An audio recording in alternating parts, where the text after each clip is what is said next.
What does it take to break a man who's already been broken his entire life? Guts had spent years learning how to survive alone.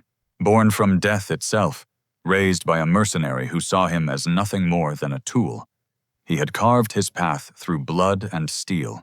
He knew pain. He knew betrayal. He knew what it meant to be disposable. But then something impossible happened.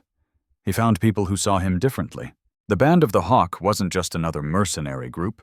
Under Griffith's command, they were dreamers wrapped in armor, soldiers who believed they were building something greater than themselves.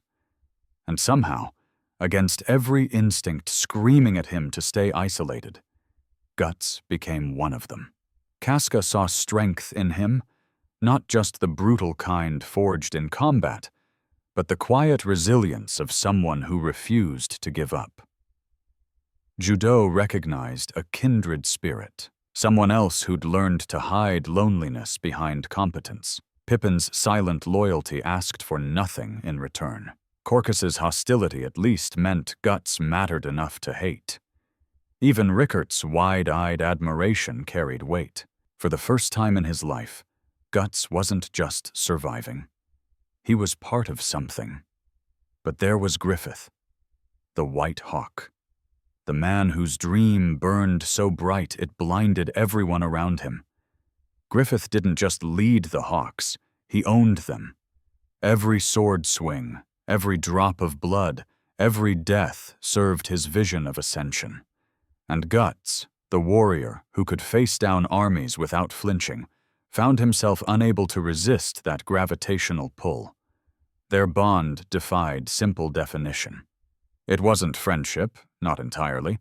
It wasn't servitude, though Guts fought harder for Griffith than he ever had for coin. Griffith called him a friend, the only one he had, yet treated him like a prized weapon. Guts resented that control even as he craved Griffith's recognition. The night Guts overheard Griffith's words to Princess Charlotte changed everything. "I don't think of anyone I can't control as a true friend." Those words cut deeper than any blade, because Guts realized he'd been lying to himself. He wasn't Griffith's equal. He was another piece on the board, valuable but ultimately expendable if the dream demanded it. So he left. He walked away from the only family he'd ever known to find his own dream, his own reason to exist beyond being someone else's sword. The look on Griffith's face when Guts defeated him in their duel, that crack in the perfect facade, should have felt like victory. Instead, it felt like tearing out his own heart. What Guts didn't understand was that his leaving would shatter Griffith completely. The White Hawk spiraled. His dream meant nothing if the one person who made him feel human had chosen to leave. In his desperation to feel, Griffith made a catastrophic mistake with Princess Charlotte that led to a year of torture in the Tower of Rebirth. They broke his body. They shattered his dream. And when the Hawks finally rescued him, what emerged wasn't the beautiful leader they remembered, but a ruined shell that couldn't even hold a sword. Guts came back. Of course he came back. Because despite everything, despite his need for independence, these people mattered. He'd build his own dream, but he'd protect them while doing it. He'd find a way to balance both. But Griffith's dream was already dead, and dead dreams don't stay buried quietly. The eclipse began with an omen, the Behelit activating in Griffith's trembling hand during a moment of absolute despair. Reality tore open. The god hand descended. And Griffith was offered a choice: accept the death of his dream and live as a cripple forgotten by history, or sacrifice everything he'd built to be reborn as something transcendent. The Band of the Hawk, his loyal soldiers, his friends, the people who'd risked everything to save him, they were the price. All of them. Branded as sacrifices for his ascension. Guts understood betrayal. He'd lived with it his entire life. But this was different. This wasn't abandonment or cruelty born from indifference. This was calculated. Griffith looked at every person who loved him and chose his dream over their lives. The apostles descended like a nightmare made flesh. Demons that had once been human, that had made similar sacrifices to gain their monstrous forms, they tore through the hawks with savage glee. Pippin, whose strength had seemed unbreakable, was ripped apart.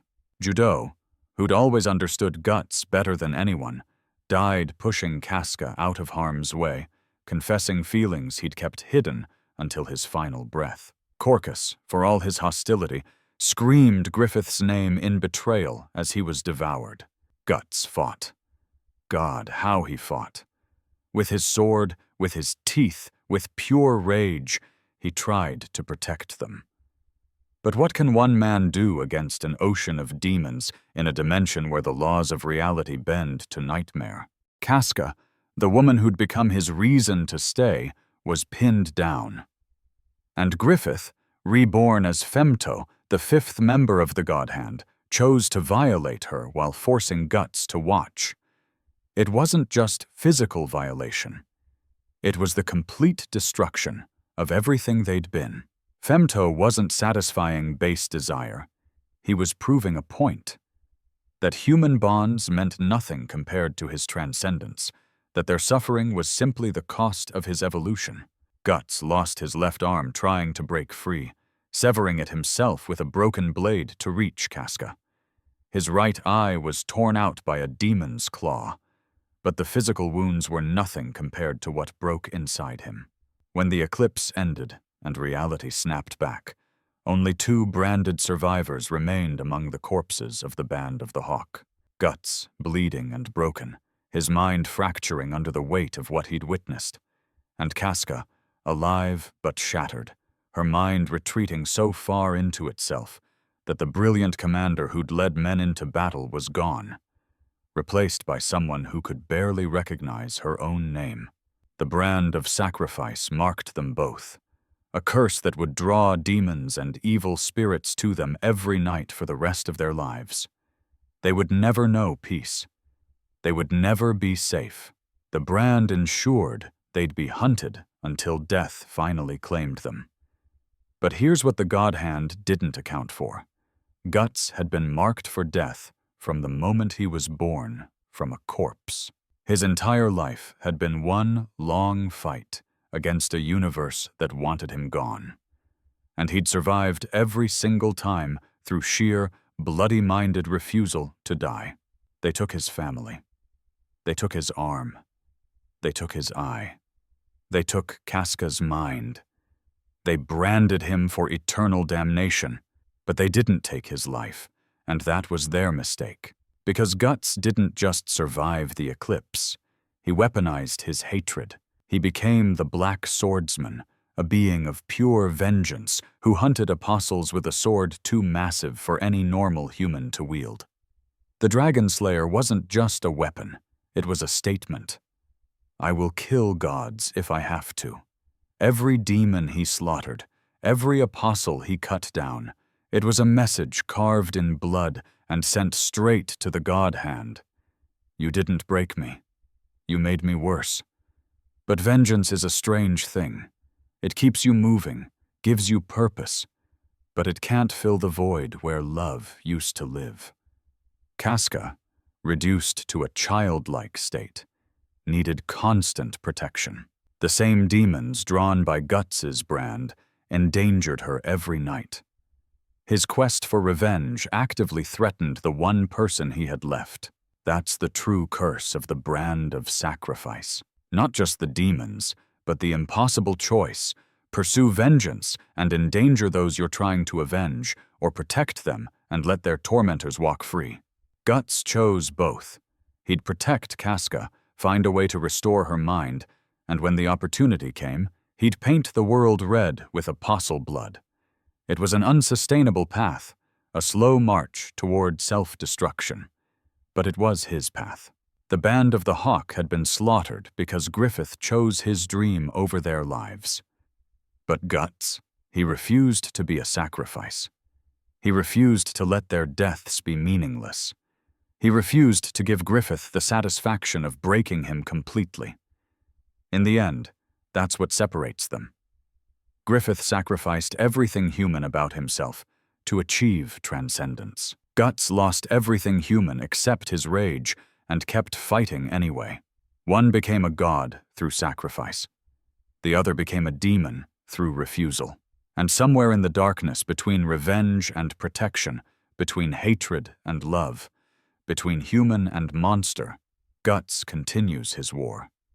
Not because he believes he can win, not because he thinks he'll find peace, but because the alternative is acceptance, and acceptance would mean Griffith was right, that the dream was worth the sacrifice, that their lives meant nothing in the face of destiny, that Guts should have just laid down and died with the rest of them. But he didn't die in that corpse pile where he was born. He didn't die under Gambino's blade.